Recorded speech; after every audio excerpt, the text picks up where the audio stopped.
Hey guys, Richard from RCL Fitness checking in. Just wanted to quickly talk to you guys about clean versus dirty foods.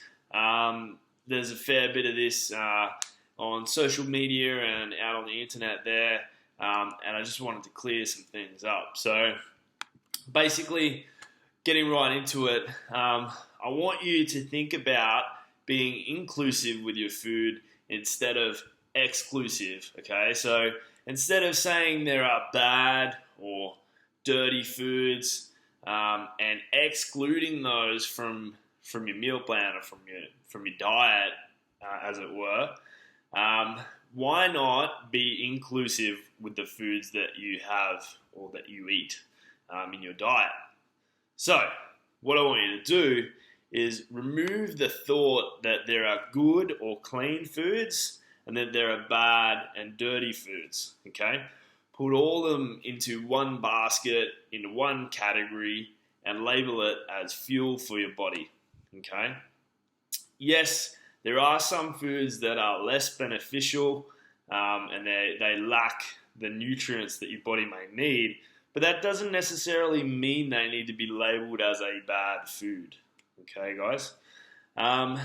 Things such as your crash diets are exclusive. So if you were to look at paleo, you're not allowed to eat grains. I don't know a whole lot about paleo, but as far as I know, you're not allowed to eat grains. And then there's diets such as low to no carbs, low to no fat. There's shake diets, detoxes, those sorts of things. Obviously, you're excluding whole food groups, or you're limiting yourself to one specific food group, or maybe you can just eat a shake, or you're only allowed one meal a day, those sorts of things. Okay, so that's all exclusive, and the reason they don't work, and the reason I would call those crash diets, is exactly that, because they exclude whole food groups. Your body is not meant to run off just one food group, and mentally, especially when you see everyone else eating quote unquote normally and eating a whole wide array of foods, it's so much more difficult to try and stick to this diet that may be seen as something that's not the norm, okay? Basic nutrition would tell you that you need to eat a broad spectrum of foods. So use this principle and include things such as dairy, grains, legumes, fruits, vegetables, protein, fat, all these sorts of things. You need a broad array of all these types of foods, and you need to include them all into your diet, okay? And think about it over a weekly type average as well. So not necessarily saying you need to cram all those types of things into one day, but maybe over the course of a week, you want to make sure that you have a couple of serves of dairy, or, in a day, you certainly want to make sure that you're having 3 serves of veg, 2 to 3 serves of veg, 1 to 2 serves of fruit, and then average that out over the week. As well as that, obviously tracking your food intake will allow you to be a little more inclusive of the things that you do need. So again, touching on those sorts of things such as protein, your micronutrients, so vitamins and minerals, you need to get all these into your body, and we shouldn't just be relying on maybe trying to supplement with a 1-a-day type multivitamin pill. And they have actually been shown to be less effective than obviously eating the whole foods and trying to get the nutrients in through your diet.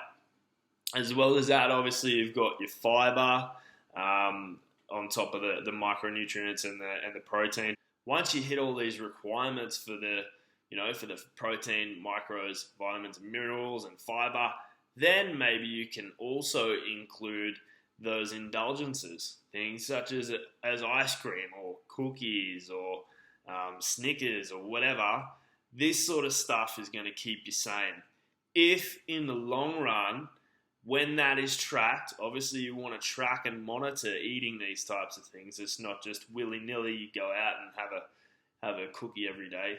But if you're monitoring and tracking that, over the long term, that may allow for greater overall dietary compliance. Like, you might be able to stick to your diet a little bit more, or stick to tracking your macros a little bit easier if you are indulging yourself somewhat with these other sort of less nutrient dense foods, or less desirable foods. Okay, don't get caught up in the minutiae of it all.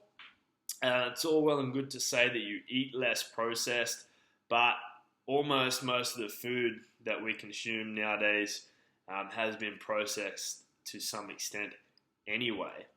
Okay, so that's my quick talk on clean versus dirty foods, trying to keep these short and sharp. But if you like it, guys, give me a like, comment, tell me what else you'd like to hear about. Check me out, Facebook, Instagram, Twitter, at RCL Fitness, www.rclfitness.com. Cheers, guys. Peace.